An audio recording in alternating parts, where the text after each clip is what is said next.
Bonjour à tous et bienvenue sur boursicoté.com pour cette nouvelle analyse technique du CAC 40 en point matinal avec une configuration donc qui reste neutralisée d'un point de vue très court terme, puisqu'après une tentative ici de rupture à la hausse de la zone des 4000 points qui après avoir été ici support devenu résistance, on se stabilise ici dans la zone de range qui est actuellement définie donc entre cette zone des 4000 points et donc le support des 3590 points.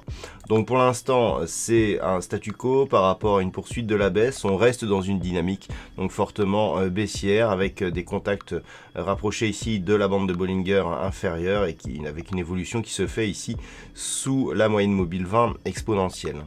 Du point de vue des indicateurs techniques, on manifeste toutefois une perte de dynamique baissière, notamment sur les histogrammes du MACD.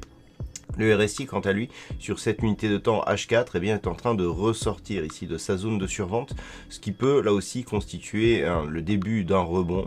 Alors tout simplement, on a ici sur cette phase un mouvement baissier, une stabilisation très court terme, et donc en absence de poursuite de dynamique, les indicateurs nous montrent un possible retournement de tendance.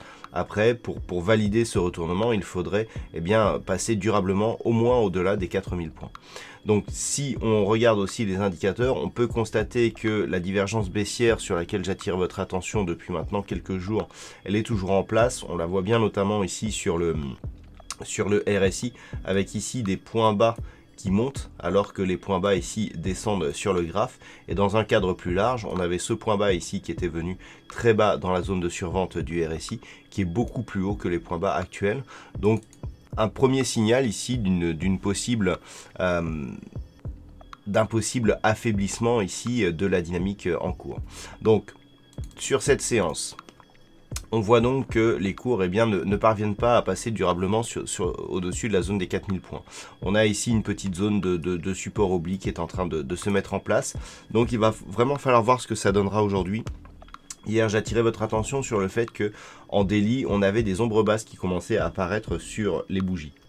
Si on repasse en daily, on peut donc constater ici ces ombres basses et on peut voir que sur la bougie du jour, donc qui est en cours de constitution, on n'aura pas de grosses ombres basses, puisque au pire, on termine ici au-dessus des 4000 points et on aura au mieux une bougie verte. Donc c'est ce qu'il va falloir surveiller.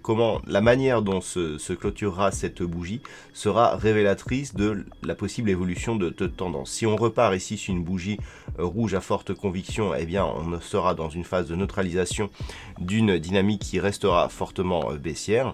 Par contre, si on rebondit, on sera dans le suivi ici de cette configuration où les ombres basses commencent à apparaître sur les bougies, ce qui nous indique que des investisseurs sont en train de se replacer à l'achat sur les marchés. Donc ça, c'est pour la configuration actuelle. Et puis, d'un point de vue un peu plus court terme, donc les zones qui pourraient éventuellement déclencher une hausse de la volatilité, donc c'est forcément cette zone des 4000 points dont on parle depuis le début de cette analyse, et puis une éventuelle rupture ici de la zone des 3590 points, puisque sous cette zone, on validerait donc la rupture d'un support horizontal moyen long terme, avec donc un risque de reprise de cette forte volatilité et d'accélération du mouvement baissier. Voilà donc ce qu'il faut savoir pour la séance du jour. D'un point de vue macroéconomique, encore une fois, aucune news du jour ne sera en mesure d'influencer les marchés au vu des inquiétudes qui drivent les marchés actuellement.